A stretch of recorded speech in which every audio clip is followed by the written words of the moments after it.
අපි හැමදාම ගෙදරට මස් මාළු ගෙනවනේ සතියට දාලා මස් මාළු ගෙනාවාම දවස ගානේ කඩේ ගිහිල්ලා ගේන්න ඕනේ නැහැ. මෙන්න මේ වගේ සතියටම ගෙනල්ලා අපිට පුළුවන් මස් මාළු මේ විදිහට අරගෙන බෑග් එකෙන් එළියට අරගෙන අපි මේ ටිකේ දැන් චිකන් ගත්තොත් මේ හැම එහෙම අපි අයින් කරලා හොඳට සෝදන්න ඕනේ. මේ ටික පිරිසිදුව හොදන්න ඕනේ. 3 පාරක් විතර හොදලා මේක අපි සතියට අවශ්‍ය කරන දවස් ගානට බෙදලා භාජන වලට දාලා අවුරුණ එක තමයි අද මම කියලා දෙන්න යන්නේ. එතකොට මේ වැඩේදී අපේ කාලෙත් ඉතිරි වෙනවා. හැමදාම නැත්තම් කඩේ ගිහිල්ලා චිකන් හරි මස් හරි මාළු හරි මොන හරි දෙයක් ගන්නවා නම් ඒ දේවල් වලට යන කාලෙත් අපිට ඉතිරි වෙනවා. උයන්නත් හරිම පහසුයි.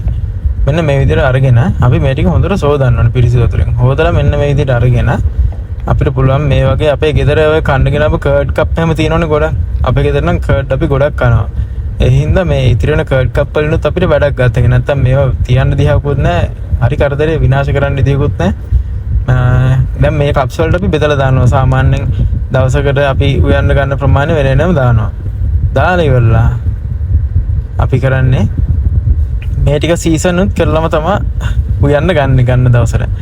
ඉතින් මේ විදිහට අපි කප්ස් වලට වෙන් කරලා මේ මෙතන කප්ස් 3ක් තියෙනවනේ. මේ තුන්වෙනි කප් එකේ තියෙන අර වැඩි පේන දි කප් එකේ තියෙන ඒකේ චිකන් ටිකක් ඉතුරු නැහැ. ඒක අපි ෆ්‍රයිඩ් රයිස් එකක් වගේ හදන්න. ඒකට මේ සීසන් කරන්නේ මොකුත් නැතුව නිකම්ම චිකන් ටික දාලා තියෙන. අනිත් ටිකට මෙන්න දානවා මිරිස් කුඩු.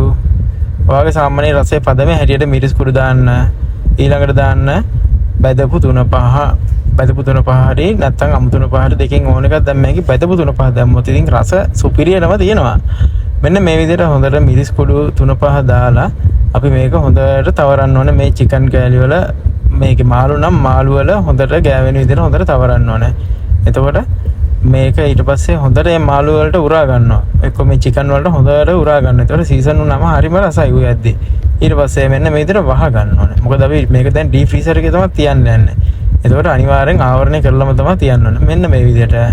ඔය තියන්නේ මාළු ගෙනාව ඒ ටිකත් ඔය දාලා තියෙන්නේ. කර්ඩ් කප් වල අරගෙන අයිස්ක්‍රීම් එකක් තියෙන්නේ නිල් පාටේ. මේ තියෙන ඒකේ 3-5 දාලා එහෙම තියෙන ගානට සීසන් එන්න තියලා මෙන්න මේ විදිහට ඔයාලා කරලා බලන්න. හරිම ලේසි. මේවා තමයි කුකින් ටිප්ස්. ඉතින් එන සිලොන් කුකින් ආයි අලුත් වීඩියෝකින් හම්බ වෙමු.